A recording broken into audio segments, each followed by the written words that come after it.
میری 10 سالہ بہن کو کسی نے اغوا کر کے زیادتی کر کے چھوڑ دیا۔ ماں باپ نے لوگوں کی باتوں کی وجہ سے گھر سے نکال دیا اور میں اپنی بہن کو اپنے گھر لے آئی۔ لیکن کچھ دن بعد میری بہن ڈری ڈری رہنے لگی۔ ایک رات جب میرا شوہر پانی پینے گیا تو میری بہن میرے کمرے میں آئی تو ایسا راز بتایا کہ سن کر میری روح فنا ہو گئی، کیونکہ میں اپنے بہن بھائیوں میں سب سے بڑی تھی۔ مجھ سے چھوٹے 2 بھائی تھے اور سب سے چھوٹی میری 10 سالہ بہن روشنا۔ وہ بہت خوبصورت، بالکل جاپانی گڑیا سی لگتی تھی۔ ہم سب اسے گڑیا ہی کہتے تھے۔ جب میری شادی ہوئی تو وہ باربی فراق پہنے بالکل باربی ڈول لگ رہی تھی، سب کی نظروں کا مرکز بنی ہوئی تھی۔ میری بہن کی آنکھیں ہیزل گرین رنگ کی تھی، دادے ہار رنگت تھی اور براؤن بال۔ 10 سال کی عمر میں بھی وہ اتنی حسین تھی کہ جو اسے دیکھتا اپنی آنکھیں جھپکنا بھول جاتا۔ وہ قد کاٹ اور ڈیل ڈول کی اچھی تھی، اس لیے دیکھنے میں 12-13 برس کی لگتی تھی، لیکن تھی بے حد معصوم۔ اسے دنیا کی کوئی خبر ہی نہ تھی۔ وہ ہم سب بہن بھائیوں کی لاڈلی تھی۔ ہم نے اسے اپنے ہاتھ کا چھلا بنا کر رکھا ہوا تھا۔ لیکن میری شادی کیا ہوئی، میری چھوٹی بہن پر آزمائشوں کا سلسلہ شروع ہو چکا تھا۔ میری شادی کو چند ماہ ہی گزرے تھے کہ ایک دن مجھے امی کا فون آیا، کہنے لگی روشنا ابھی تک اسکول سے واپس نہیں آئی۔ اس وقت شام ہو چکی تھی، کہاں جا سکتی تھی؟ میرا دل بے چین سا ہونے لگا تھا۔ میری والدہ روئے جا رہی تھی، میں بے حد پریشان سی ہو گئی تھی۔ میرے سسرال میں شوہر کے علاوہ ایک دیور ہی تھا جو ابھی کالج سے واپس آیا تھا۔ میں نے اپنے ساس کو اپنی پریشانی بتائی تو مجھے والدہ کے پاس جانے کی اجازت دے دی۔ میں اپنے دیور کے ساتھ ہی رکشے میں میکے پہنچی تھی۔ میری والدہ کا رو رو کے برا حال تھا۔ مغرب کا اندھیرا چھا چکا تھا۔ اب تو بات محلے میں بھی پھیل چکی تھی۔ بہت سی محلے دار خواتین ہمارے گھر موجود تھی۔ جتنے منہ اتنی باتیں تھی۔ کوئی کہہ رہی تھی اغوا ہو گئی ہوگی اور کوئی کہنے لگی آج کل کی کم عمری میں بھی لڑکیاں محبت کے جال میں پھنس کر گھر سے بھاگ جاتی ہیں، پھر نکاح نامے ہی گھر آتے ہیں۔ امی پہلے سے روئے جا رہی تھی۔ میرے والد اور دونوں بھائی روشنا کو ڈھونڈنے گئے تھے۔ ہمارے گھر پر تو گویا قیامت ہی ٹوٹ پڑی تھی۔ میرے اپنے آنسو نہیں رک رہے تھے۔ میں دل ہی دل میں روشنا کے واپس لوٹ آنے کی دعائیں کر رہی تھی۔ رات کا اندھیرا مکمل چھا چکا تھا۔ پڑوسن بھی واپس لوٹ چکی تھی۔ میرے والد اور بھائی بھی تھک ہار کر واپس آ چکے تھے، گردن جھکائے بیٹھے تھے۔ میں نے کہا ہمیں پولیس سے مدد لینی چاہیے۔ میری بات پر بھی بھائی کہنے لگا کہ ہم پولیس پر گئے تھے۔ ان کا کہنا ہے کہ اکثر لڑکیاں خود گھروں سے بھاگ جاتی ہیں، نکاح کر لیتی ہیں اور دوڑیں ہم پولیس والوں کی لگ جاتی ہے۔ میں نے کہا کہ وہ پولیس والا کیا پاگل ہے؟ روشنا تو ابھی صرف 10-11 سال کی ہے۔ میری بات سن کر میرا دوسرا بھائی غصے سے کہنے لگا آج کل عمر کی قید نہیں ہوتی۔ ہم نے خود اسکول کے فوٹیج کیمرے میں دیکھا ہے، اسکول سے کچھ دور ایک بائک کھڑی تھی، وہ خود ایک بائک والے کے ساتھ بیٹھی تھی، لیکن وہ جگہ ایسی تھی جہاں کیمرے کی آخری حد تھی، اس لیے ٹھیک سے کچھ بھی نشاندہی نہیں ہو رہی تھی کہ وہ کس کے ساتھ گئی تھی۔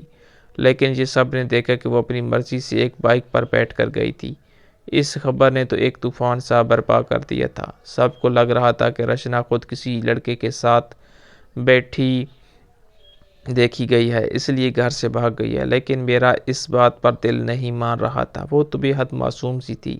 اس نے تو آج تک مجھ سے کبھی کوئی ایسا ذکر تک نہیں کیا تھا۔ وہ مجھ سے کچھ بھی نہیں چھپاتی تھی، پھر 10-11 سال بچی ایسا کیسے کر سکتی تھی؟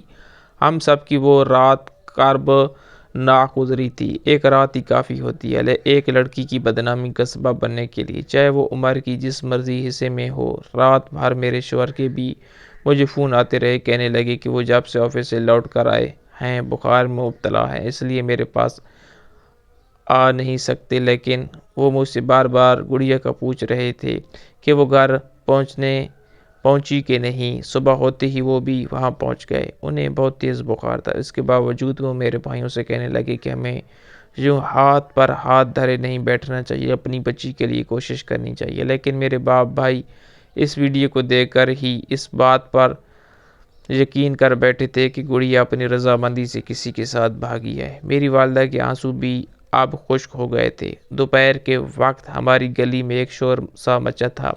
جب باہر نکل کر دیکھا تو ہوش ہی اڑ گئے تھے۔ سامنے سے رچنا اجڑی بکھری حالت میں روتی ہوئی گھر کی طرف چلی آ رہی تھی اور محلے کی خواتین اس سے طرح طرح کے سوالات پوچھ رہی تھی، لیکن وہ چپ تھی۔ میں بھاگ کر اپنی بہن کے پاس پہنچی تھی، اسے سینے سے لگایا تو وہ پھوٹ پھوٹ کر رونے لگی۔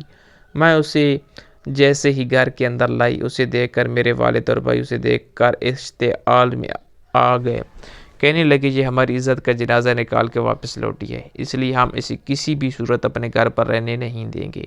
میری والدہ جو کل تک گڑیا کے لیے کسی ماہی بے آب کی طرح سے تڑپ رہی تھی، اس وقت اسے تنفر سے دیکھ رہی تھی۔ میرے بھائی اور والد گڑیا کو دیکھتے ہی اس کے پاس آئے اور پوچھنے لگے کہ بتا کون تھا وہ موٹر سائیکل والا، تو کیوں اس کے ساتھ بیٹھ کر گئی تھی؟ عجیب بات یہ تھی کہ وہ چپ تھی، کچھ نہیں بولی، اور اس کی چپ نے جیسے اسے مجرم بنا دیا تھا۔ وہ کوئی جواب نہیں دے رہی تھی۔ میں نے بھی گڑیا سے کئی بار کہا کہ وہ سب کچھ بتا دے، کسی سے نہ ڈرے، بتائے کہ وہ موٹر سائیکل والا کون تھا، لیکن اس نے کوئی جواب نہیں دیا، بس ڈری سہمی آنسو بہائے جا رہی تھی۔ میرے والد نے اسے بازو سے پکڑا اور گھر سے باہر دھکا دے دیا۔ وہ گلی میں جا کر گری تھی۔ کہنے لگی جس کے ساتھ چل کر گئی تھی اسی کے ساتھ آج بھی دفع ہو جا ہمارے گھر سے، تمہارے لیے اس گھر میں کوئی جگہ نہیں ہے۔ یہ کہہ کر میرے والد نے دروازہ بند کر لیا۔ میں نے بہت کہا کہ ابا یہ آپ کیا کر رہے ہیں، گڑیا کہاں جائے گی؟ وہ کہنے لگے میں اسے گھر پر رکھ کر بدنامی نہیں مول لے سکتا، لوگ تو مجھے جینے نہیں دیں گے، بہتر ہے کہ یہ وہیں چلی جائے جہاں سے آئی ہے، ورنہ مر جائے نا۔ نہ جانے یہ لفظ میرے باپ نے کیسے اپنے منہ سے ادا کیے تھے۔ میں نے ابا کو بہت سمجھایا، بھائیوں کی منت سماج کی، میرے شوہر ظفر نے بھی بہت سمجھانے کی کوشش کی، لیکن نہ میرے والد گڑیا کو گھر رکھنے پر آمادہ تھے نہ ہی بھائی۔ لیکن میں اپنی بہن کو کیسے بھی آسرا چھوڑ دیتی۔ میں نے ظفر سے کہا کہ ابھی میرے گھر والے غصے میں ہیں، اس لیے ہم گڑیا کو اپنے گھر لے جاتے ہیں، جب میرے باپ بھائیوں کو غصہ ٹھنڈا ہوا تو واپس بھیج دیں گے۔ میرے شوہر میری بات پر راضی ہو گئے۔ میں گڑیا کو اپنے ساتھ اپنے گھر لے گئی۔ میری ساس بھی ساری حقیقت سے واقف تھی۔ مجھ سے کہنے لگی بہو اسے کیوں اپنے گھر لے آئی ہو؟ اس جیسی بیٹی کو بنا دینے کی بجائے اس کا قتل کر دینا چاہیے۔ توبہ توبہ استغفر اللہ، عمر دیکھو اس کی اور کام کیا کیا ہے۔ میری ساس نے بھی گڑیا کو دیکھ کر ناگواری کا ہی اظہار کیا تھا، لیکن میرے شوہر نے انہیں چپ کروا دیا کہ بس وہ چند دن ہی یہاں رہے گی، پھر اپنے گھر چلی جائے گی، لیکن میں چاہتا ہوں چند دن آپ چپ ہی رہیں۔ میری ساس یہ سن کر منہ بسورے اپنے کمرے میں چلی گئی۔ میں نے 2 دن گڑیا کو اپنے کمرے میں ہی رکھا۔ ظفر اپنے چھوٹے بھائی کے ساتھ ہی رہے۔ میں نے گڑیا سے پوچھنے کی ہر ممکن کوشش کر ڈالی، مگر اس نے لب کشائی نہیں کی۔ نہ جانے اسے کس بات کا ڈر تھا، کیا خوف لاحق تھا۔ جب بھی میں اسے پوچھتی وہ رونے لگتی، اس کی سفید رنگت پیلی سی پڑ جاتی تھی، کبھی اپنے بال نوچنے لگتی۔ اس کی غیر ہوتی حالت دیکھ کر میں چپ ہو جاتی، لیکن یہ سلسلہ بھی کب تک چل سکتا تھا۔ چند دن بعد ہی ظفر کا موڈ مجھ سے بگڑنے لگا۔ وہ صاف صاف لفظوں سے تو نہ کہتے، لیکن ظاہر ہے ہماری نئی نئی شادی تھی، کب تک وہ اس بات کو برداشت کرتے کہ میرے ساتھ میری بہن ہی کمرے میں ڈیرے جما لے۔ میری ساس بھی بس ظفر کی وجہ سے ہی چپ تھی، ورنہ میری بہن کو جب بھی دیکھتے ہی نہ گواری سے منہ بنائے گزر جاتی۔ پہلے تو میں نے سوچا کہ بہن کو ساس کے کمرے میں سلا دوں، لیکن میں جانتی تھی کہ وہ کبھی بھی گڑیا کو برداشت نہیں کریں گی۔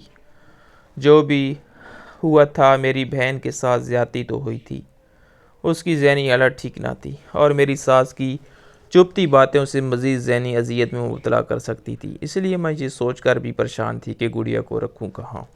میرے سسرال میں بس 3 ہی کمرے تھے، ایک میری ساس کا تھا، ایک ظفر کا، اور ایک میرے دیور جمال کا۔ وہ 18 سالہ لڑکا تھا، کالج میں پڑھتا تھا۔ اس کے علاوہ گھر میں بس ایک سٹور روم تھا جہاں گھر کا فالتو سامان رکھا تھا۔ میں گڑیا کو وہاں کیسے رکھ سکتی تھی؟ جب سے میں اسے اپنے گھر لائی تھی وہ پل پل میرے ساتھ ہی رہتی تھی، ایک لمحہ بھی مجھ سے دور ہونے کو تیار نہ تھی۔ میں یہ تک نہیں جانتی تھی کہ وہ الگ جگہ سونے کو تیار بھی ہوگی کہ نہیں۔ کچھ دن اسی شش و پنج میں گزر گئے، لیکن اس کے بعد تو ظفر نے ایک دن مجھے صاف کہہ دیا کہ اپنے گھر والوں سے بات کرو، گڑیا کب تک یہاں رہ سکتی ہے۔ میں نے اپنی اماں سے بس چند دن کا ہی کہا تھا، وہ روز مجھ سے پوچھتی ہے کہ بہو کی بہن اپنے گھر واپس کب جائے گی۔ میں نے سوچا کہ شاید ابا اور بھائیوں کو غصہ کچھ کم ہوا ہو تو میں ان سے بات کروں گی، گڑیا کو وہ اپنے پاس بلا لیں۔ لیکن جیسے ہی میں نے یہ بات اپنی والدہ سے کہی، انہوں نے کہا کہ زہر دے کر مار ڈال گڑیا کو، ورنہ تیرے باپ بھائی اس کا گلا گھونٹ کر مار ڈالیں گے۔ یہ کہہ کر امی نے فون بند کر دیا۔ میں بے حد پریشان تھی کہ کیا کروں، کیسے اپنی بہن کو بے آسرا چھوڑوں، لیکن میں کرتی بھی کیا۔ ایک دن میں نے اسٹور روم کا جائزہ لیا۔ وہ کافی چھوٹا سا کمرہ تھا۔ میں نے اپنے دیور کو اپنے ساتھ لگایا اور فالتو کا کاٹ کباڑ بیر پنکوا دیا۔ کمرے میں زمین پر ہی ایک بستر بچھا دیا۔ میرا دیور مجھ سے پوچھنے لگا کہ بھابھی یہ سب آپ کس کے لیے کر رہی ہیں؟ میں نے کہا کہ گڑیا اب یہیں رہے گی۔ میری بات سن کر کچھ دیر تو وہ چپ رہا، پھر کہنے لگا آپ اپنی بہن کو میرا کمرہ دے دیں، اسٹور میں گزارا کر لوں گا۔ جب وہ اپنے گھر چلی جائے گی تو پھر میں اس نے ابھی یہی تک بات کی تھی کہ میری سسکیاں شروع ہو چکی تھی۔ میں کب سے ضبط باندھے ہوئی تھی۔ مجھے روتا دیکھ کر جمال بھی پریشان ہو گیا۔ میں نے کہا کہ اس کا میرے گھر کے علاوہ کوئی ٹھکانہ نہیں، میرے باپ اور بھائی اس کی شکل بھی دیکھنا نہیں چاہتے، اگر وہ واپس گئی تو اسے جان سے مار ڈالیں گے۔ تم اپنے کمرے میں ہی رہو ورنہ اماں جی مجھے باتیں سنائیں گی۔ میری بات سن کر وہ مجھ سے کہنے لگا کہ آپ روئیں مت، جو آپ کو ٹھیک لگتا ہے وہی کر لیں۔ میں نے رات تک اسٹور روم کو ہی ایک کمرے کی شکل دے دی تھی، لیکن جب رات کو میں نے گڑیا سے وہاں سونے کے لیے کہا تو وہ رونے لگی، میرے گلے لگ کر مجھے کہنے لگی آپیا مجھے اکیلا مت چھوڑو، وہ مجھے مار ڈالے گا۔ یہ پہلا جملہ میں نے گڑیا سے اس شخص کے بارے میں سنا تھا، ورنہ وہ کچھ بھی نہیں کہتی تھی۔ میں نے کہا کہ کون مار ڈالے گا تو وہ رونے لگی، کہنے لگی وہی، وہ اچھا انسان نہیں ہے، وہ مجھے نہیں چھوڑے گا۔ میں نے کہا مجھے بتاؤ وہ کون ہے، میں اسے چھوڑوں گی نہیں جس نے میری معصوم بہن کی زندگی کو برباد کر ڈالا۔ میں نے گڑیا کو خود سے جدا کیا اور اس کے آنسو پوچھ کر پوچھنے لگی۔ وہ جیسے ہی کچھ کہنے لگی ظفر آفس سے واپس آ چکے تھے۔ گڑیا ظفر کو دیکھتے ہی چپ سی ہو گئی، پھر فوراً اس سے میرے کمرے میں چلی گئی۔ ظفر مجھے دیکھ کر کہنے لگے کہ تم نے اپنے گھر والوں سے بات کی؟ میں نے انہیں وہ سب کچھ بتا دیا جو میرے والدہ نے کہا تھا، پھر یہ بھی کہہ دیا کہ گڑیا آج کے بعد اسٹور روم میں رہ لیا کرے گی۔ میری یہ بات سن کر ظفر کے تنے ہوئے چہرے پر کچھ نرمی آئی تھی، کہنے لگے یہ ٹھیک ہے، بالکل میں اسے کمرے کی طرح ہی بنا دیتا ہوں، یہاں ایک سنگل بیڈ لگ سکتا ہے۔ وہ اسٹور روم کا جائزہ لیتے ہوئے بولے۔ میں نے بڑی مشکل سے گڑیا کو اسٹور روم میں سونے پر آمادہ کیا تھا۔ میں نے اسے کہا کہ وہ اپنا کمرہ اندر سے لاک رکھے، جب تک میں نہ کہوں وہ دروازہ نہ کھولے۔ بڑی مشکل سے وہ میری بات سمجھی تھی، لیکن اس وقت بے حد خوف زدہ تھی، لیکن میری بات مان گئی۔ اس نے اسٹور روم میں جا کر اپنا کمرہ بند کر لیا۔ میں اپنے کمرے میں آ گئی۔ ظفر کا موڈ آج بہت اچھا تھا۔ مجھ سے کہنے لگی وہ کچھ ہی دن میں اسٹور کو کمرے کی طرح سے سیٹ کروا دیں گے۔ پھر یہی ہوا، اسٹور کو ایک کمرے کی شکل دے دی گئی۔ گڑیا وہیں رہنے لگی، لیکن رہتی چپ سی تھی۔ جب بھی ظفر گھر آتے گڑیا کی رنگت اڑنے لگتی تھی، وہ فوراً اسے اپنے کمرے میں چلی جاتی، کھانا بھی وہیں کھاتی، کمرے سے باہر تک نہ نکلتی۔ یہی رویہ اس کا جمال کے لیے بھی تھا، وہ جمال کو دیکھ کر بھی اپنے کمرے میں چلی جاتی تھی۔ مجھے لگا شاید اس حادثے نے گڑیا کے دل میں ہر مرد کے لیے خوف پیدا کر دیا ہے، لیکن ایک بار جو کچھ میں نے دیکھا اس نے مجھے دنگ سا کر دیا تھا۔ ایک بار میں صبح اٹھی، دیر سے اٹھی تھی کیونکہ چھٹی کا دن تھا، لیکن جیسے ہی میں اپنے کمرے سے باہر آئی مجھے کچن میں سرگوشیوں کی آواز آنے لگی تھی۔ جب میں کچن میں گئی تو جمال ناشتہ بنا رہا تھا، گڑیا بھی وہیں ڈری سہمی ایک کونے میں کھڑی تھی۔ وہ اس سے ہی باتیں کر رہا تھا، بلکہ اس سے پوچھ رہا تھا کہ وہ فرائی انڈا کھائے گی یا بوائل۔ وہ گڑیا سے بہت نرمی سے بات کر رہا تھا، لیکن وہ ڈری سہمی کھڑی تھی۔ مجھے دیکھ کر میرے پاس آ گئی۔ جمال نے پلٹ کر مجھے کچن کے دروازے کے پاس دیکھا تو مسکرانے لگا، کہنے لگا آپ کی بہن کو بھوک لگی تھی، کب سے آپ کی کمرے کے باہر بیٹھی تھی۔ میں نے کہا بھابھی سنڈے کو دیر سے اٹھتی ہیں، وہ مجھے بتا دے کیا کھائے گی، لیکن یہ تو کچھ بولتی نہیں ہے، کب سے پوچھ رہا ہوں کہ کیا ناشتہ کرو گی۔ وہ بہت عام سے انداز سے ہی بات کر رہا تھا، لیکن گڑیا میرے سامنے لگی لرز رہی تھی۔ میں نے کہا جمال تو گڑیا سے دور رہا کرو۔ میری بات سن کر جمال نے مجھے بڑی حیرت سے دیکھا، کہنے لگا بھابھی آپ مجھ پر شک کر رہی ہیں۔ میں نے کہا نہیں، لیکن اگر اماں جی نے تمہیں یوں گڑیا سے بات چیت کرتے دیکھ لیا تو میری بہن کا یہ در بھی بند ہو جائے گا۔ یہ کہہ کر گڑیا کو واپس اس کے کمرے میں لے گئی۔ اسے کہا تم یہاں بیٹھو۔ پھر میں واپس کچن میں آ گئی۔ جمال ابھی بھی وہیں کھڑا تھا، مجھے دیکھ کر اپنا ناشتہ لے کر باہر نکل گیا، لیکن نہ جانے کیسا شخص تھا، اس نے گڑیا سے بات چیت کرنا نہیں چھوڑی تھی۔ جب بھی موقع دیکھتا گڑیا سے ادھر ادھر کی باتیں کرنے لگتا، کبھی بازار سے اس کے لیے چاکلیٹ لے آتا۔ وہ اسے دیکھتے ہی ڈر کر اپنے کمرے میں چلی جاتی تھی۔ بات یہیں تک نہیں تھی، ایک دن تو جو بات جمال نے کھانے کے دوران ہم سب سے کہی، اسے سن کر ہم سب اپنا کھانا پینا بھی بھول گئے تھے۔ وہ اماں جی سے کہنے لگا کہ وہ گڑیا سے نکاح کرنا چاہتا ہے۔ اس بات نے ایک طوفان سے کھڑا کر دیا تھا۔ میری ساس جو اب تک شاید ظفر کی وجہ سے چپ تھی، اب پھٹ پڑی تھی، کہنے لگی ابھی کہ ابھی اس لڑکی کو باہر نکالو، اس کمینی نے نہ جانے اتنی سی عمر میں کس کس کے ساتھ منہ کالا کیا ہے، اور اب یہ میرے بیٹے پر ڈورے ڈال رہی ہے۔ میری ساس تو غصے سے آگ بگولا ہو چکی تھی۔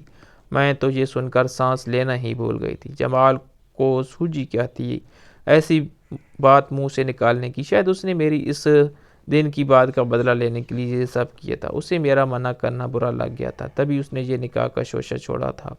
جانتا تھا کہ یہ سن کر گڑیا کو میری ساس دھکے دے کر گھر سے نکال دے گی۔ ظفر بھی سن کر بہت غصے میں تھے۔ میں نے کہا جمال یہ تم کیا کہہ رہے ہو؟ میں ایسا ہرگز نہیں کروں گا اور نہ ہی ہونے دوں گا۔ وہ میری بات سن کر بولا نکاح میں رچنا سے ہی کروں گا، چاہے آپ لوگ کچھ بھی کہیں۔ اچھا ہے کہ آپ یہ کام گھر کی چار دیواری میں ہی کرتے ہیں، ورنہ میں اسے کورٹ میں لے کر کورٹ میرج کر لوں گا۔ میری ساس نے یہ سن کر جمال کے منہ پہ تھپڑ دے مارا، کہنے لگی کیسی زبان چلنے لگی ہے تمہاری، خبردار جو بکواس کی۔ تو اس کے بعد جو کچھ جمال نے بتایا وہ سن کر میرے ہوش اڑ گئے تھے۔ کہنے لگا گڑیا کے ساتھ زیادتی میں نے کی تھی، میں ہی اس کا قصوروار ہوں۔ یہ سن کر میرا سانس ہی رک گیا تھا۔ میری ساس آنکھیں پھاڑے اسے دیکھنے لگی۔ ظفر بھی ششدر سا رہ گیا۔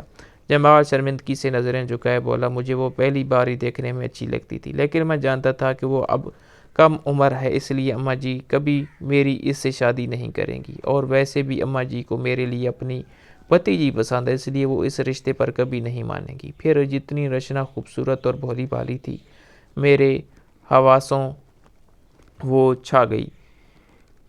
ان دنوں مجھے پر نہ جانے کیا بھوت سوار تھا کہ مجھے رچنا کے علاوہ کچھ نہیں سوچتا۔ اس لیے ایک دن میں اس کے اسکول سے کچھ فاصلے پر بائک لے کر کھڑا ہو گیا۔ جیسے ہی وہ وہاں سے گزرنے لگی میں نے اسے جھوٹ کہا کہ تمہاری آپا کی طبیعت بہت خراب ہے، وہ تمہیں بلا رہی ہیں، چلو میرے ساتھ۔ یہ سن کر وہ میرے ساتھ بیٹھ گئی۔ میں اسے اپنے دوست کے ایک خالی مکان میں لے گیا۔ اسے کلو گرام سونگا کر بے ہوش کر کے میں واپس گھر آ گیا تاکہ مجھ پر شک نہ ہو۔ پھر یہی ہوا، کچھ دیر بعد ہی بھابھی کے میکے سے فون آ گیا۔ میں بھابھی کو لے کر ان کے میکے چلا گیا۔ کچھ دیر وہاں رک کر میں واپس رچنا کے پاس چلا گیا۔ اس وقت مجھ پر شیطان حاوی ہو چکا تھا، اس لیے مجھے اس معصوم پر ذرا سا ترس نہیں آیا۔ میں نے اسے زیادتی کا نشانہ بنایا۔ وہ روتی رہی، مجھ سے پناہ مانگتی رہی، لیکن مجھ پر تو جیسے شیطان حاوی ہو چکا تھا۔ میں اس کی بے بسی سے لطف اٹھاتا رہا، پھر اسے اتنا ڈرایا دھمکایا کہ اگر اس نے میرا نام لیا تو اسے جان سے مار ڈالے گا۔ وہ چھوٹی سی تھی اس لیے ڈر گئی۔ اس کے بعد اسے اسی جگہ بند کر کے گھر آ گیا۔ بعد میں مجھے احساس ہوا کہ جو میں نے کیا وہ غلط تھا۔ میں نے سوچا جب بڑی ہوگی تو اسی سے شادی کر لوں گا، لیکن میں نہیں جانتا تھا کہ اس کے گھر والے سے قبول ہی نہیں کریں گے۔ وہ یہاں آئے گی اور میرے لیے آزمائش بن گئی۔ میں اس سے دور نہیں رہ سکتا، بجائے اس کے میں پھر سے گناہ کروں۔ آپ میرا نکاح اجازت سے رچنا سے کروا دیں۔ جمال کی بے حسی سن کر میں اسے مارنے لگی تھی۔ ظفر کا چہرہ بھی غصے سے سرخ تھا۔ میری ساس بھی چپ تھی۔ میں نے کہا کہ تمہیں شرم نہیں ہے یہ سب کرتے ہوئے؟ میں چھوڑوں گی نہیں تجھے، تم جیسے شخص سے اپنی بہن کا نکاح نہیں کرنا۔ میں تم پر کیس کر دوں گی، تمہیں جیل بھیج دوں گی۔ وہ چپ چاپ مار کھاتا رہا، پھر کہنے لگا مجھ سے غلطی ہو گئی، بے شک آپ مجھے جیل بھیج دیں، لیکن اسے آپ کی بہن کی عزت واپس نہیں آئے گی، نہ ہی اسے کوئی اپنائے گا۔ مجھے اپنی غلطی کا احساس ہو گیا، میں نے ہی اسے زخم دیا ہے، میں ہی اسے سہارا بھی دوں گا۔ وہ میرے سامنے ہاتھ جوڑے کہہ رہا تھا۔ میرے ساس بھی رونے لگی، جمال کو برا بھلا کہنے لگی۔ پھر دوسرے ہی دن رچنا کا نکاح جمال سے ہو گیا۔ وقت جو ہی گزرنے لگا تھا، لیکن ایک دن مجھ پر یہ راز بھی کھل گیا۔ جب ایک دن بازار سے لوٹی تھی، میری ساس سو رہی تھی، جمال بھی گھر پر نہیں تھا۔ گھر کے مین دروازے کی چابی میرے پاس تھی۔ میں نے دروازہ کھولا تو مجھے ظفر اور رچنا کی باتوں کی آواز آنے لگی۔ جب میں اندر آئی تو ظفر اسے کہہ رہے تھے مجھے بس یہ بتا دو کہ جمال کو وہ سب کیسے معلوم ہوا جو میں نے تمہارے ساتھ کیا تھا؟ تم نے اسے یہ سب بتایا ہے؟ الفاظ تھے یا کوئی نئی قیامت جو مجھے ٹوٹی تھی۔ گڑیا رو رہی تھی، نفی میں سر ہلا رہی تھی۔ ظفر اسے یوں بات کر رہے تھے جیسے اسے مار ہی ڈالیں گے۔ جب مجھے اپنے عقب پر کسی کی موجودگی کا احساس ہوا، میں نے پلٹ کر دیکھا تو جمال کھڑا تھا۔ ایک نظر مجھ پر ڈال کر آگے بڑھ گیا اور ظفر کو گڑیا سے پیچھے دھکیلا۔ ظفر کو شاید ہماری آمد کا علم نہیں ہوا تھا۔ جمال کو دیکھ کر گڑیا اس کے پہلو سے جا لگی تھی۔ جمال جمال مجھے اس شخص سے بچا لو۔ گڑیا اب بھی کانپ رہی تھی۔ جمال اسے اپنے ساتھ لگائے بڑی نرمی سے بات کر رہا تھا، کہنے لگا میں ہوں نا تمہارے پاس، تمہیں اب کسی سے ڈرنے کی ضرورت نہیں۔ ظفر کی نظر جب مجھ پر پڑی تو ان کے ہوش بھی اڑ گئے تھے۔ میرے بہتے آنسو دیکھ کر وہ سمجھ گئے کہ میں سچ جان چکی ہوں۔ جمال نے نہایت غصے سے ظفر سے کہا کہ اگر وہ اب گڑیا کے آس پاس بھی نظر آئے تو وہ خود اسے جیل بھیج دے گا۔ یہ کہہ کر وہ گڑیا کو اپنے کمرے میں لے گیا۔ ظفر میرے سامنے نظریں نہیں اٹھا پا رہے تھے، میں وہیں گرتی چلی گئی۔ اتنا بڑا صدمہ سہ جانا شاید میرے اختیار میں بھی نہ تھا۔ وقت گزر چکا تھا، میری زندگی ظفر کے ساتھ بس ایک سمجھوتا تھی، کیونکہ میں اس کے بچے کی ماں بننے والی تھی۔ وہ مجھ سے بہت بار اپنی غلطی کی معافی مانگ چکا تھا، لیکن اسے معاف کرنا میرے اختیار میں نہیں تھا۔ جمال نے تعلیم کے ساتھ ساتھ چھوٹی موٹی نوکری بھی کر لی تھی۔ مجھ سے کہنے لگا بھابی میں بہت جلد رچنا کو لے کر الگ ہو جاؤں گا۔ میں اس کے ظرف کو جتنا سلام پیش کرتی کم تھا۔ میں یہ سوچتی ہوں کہ جہاں ظفر جیسے کمینے لوگ ہوتے ہیں وہاں جمال جیسے اعلیٰ ظرف بھی ہوتے ہیں۔ نہ جانے میں نے ٹھیک کیا یا غلط۔